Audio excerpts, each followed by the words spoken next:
ផ្លាស់ប្ដូរអាកប្បកិរិយាតូចៗនឹងអាចផ្លាស់ប្ដូរអារម្មណ៍ទាំងមូលបាន John Gardner បាននិយាយថាភាពអាណិតអាសូរខ្លួនឯងអាចនិយាយដោយងាយថាជាសារជាតិបង្កគ្រោះថ្នាក់ដល់ជីវិតខ្លាំងជាងគេនៅក្នុងចំណោមសារជាតិញៀនទាំងអស់ដែលត្រូវបានផ្សំឡើងមិនសម្រាប់បម្រើនៅក្នុងវិស័យសុខាភិបាលវាធ្វើឲ្យយើងញៀនធ្វើឲ្យយើងរីករាយតែមួយគ្រាហើយក៏បិទបាំងភ្នែកជនរងគ្រោះមិនឲ្យមើលឃើញការពិតបានលោកអ្នកសូមសន្តាប់នៅឧទាហរណ៍ដូចខាងក្រោមក្នុងអំឡុងពេលប៉ុន្មានសប្តាហ៍បន្ទាប់ពីចែកគ្រោះថ្នាក់ម្ដាយរបស់គាត់តែងតែនិយាយពាក្យថាវាគឺជាគ្រោះថ្នាក់ដែលគួរឲ្យភ័យខ្លាចបំផុត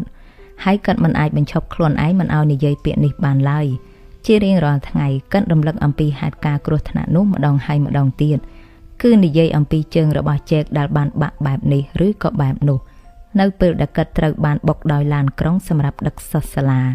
គាត់មានអារម្មណ៍ថាវាជាកំហុសរបស់គាត់ព្រោះគាត់មិនបាននៅទីនោះដើម្បីការពារកូននិងកាន់តែមានអារម្មណ៍ដូចនេះនៅពេលដែលឃើញកូនអង្គុយនៅលើរទេះអស់រយៈពេលជាច្រើនសប្តាហ៍រហូតដល់ធ្វើឲ្យគាត់សឹងតែមិនអាចត្រឹមត្រូវបានបើទោះបីជាដុកទ័របានពិនិត្យសពគ្រប់ហើយបានប្រាប់ថាវានឹងជាសះស្បើយដូចដើមវិញក៏ដោយក៏គាត់នៅតែនិយាយប្រាប់ចែកជានិច្ចថាជើងរបស់គាត់នឹងមិនអាចជាសះស្បើយដូចដើមឡើយនាងចង់ឲ្យគាត់ចាំជានិច្ចថាគាត់មិនអាចលេងបាល់ទិតបានទៀតទេ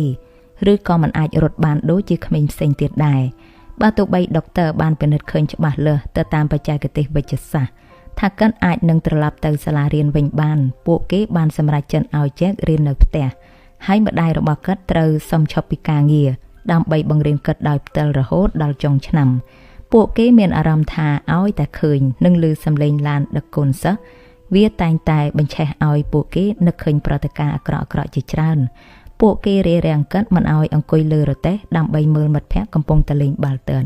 ពួកគេសង្ឃឹមការនៅផ្ទះអាចជួយព្យាបាលជើងរបស់ចែកបានលឿនជាងធម្មតាទាំងផ្នែកផ្លូវចិត្តនិងផ្លូវកាយចែកជានិច្ចកាលធ្វើការងារសាលារួចរាល់នៅពេលព្រឹកហើយកាត់ចំណាយពេលថ្ងៃត្រង់និងពេលល្ងាចដើម្បីមើលទូរទស្សន៍និងលេងហ្គេមក្នុងរយៈពេល2ទៅ3សប្តាហ៍ឪពុកគាត់បានកត់សម្គាល់ឃើញអារម្មណ៍របស់គាត់មានការប្រែប្រួលខុសប្រក្រតីជាធម្មតាចែកគឺជាក្មេងសតិធិនិយមនិងជាក្មេងដែលសប្បាយរីករាយម្នាក់ប៉ុន្តែឥឡូវគាត់ក្លាយទៅជាក្មេងដែលឆាប់ខឹងនិងតែងតែបង្ហាញអាការៈសោកសៅទៅវិញឪពុកម្ដាយកាន់តែព្រួយបារម្ភថាគ្រោះថ្នាក់នោះប្រហែលជារងរបួសធ្ងន់ធ្ងរជាជាងការគិតរបស់ពួកគាត់ទៅទៀតពួកគេទៅរកការព្យាបាលផ្លូវចិត្តដើម្បីជួយឲ្យចែកអាចដោះស្រាយរបួសផ្លូវចិត្តរបស់គាត់បានឪពុកម្ដាយរបស់ចែកបាននាំគាត់ទៅជួបគ្រូពេទ្យផ្នែកចិត្ត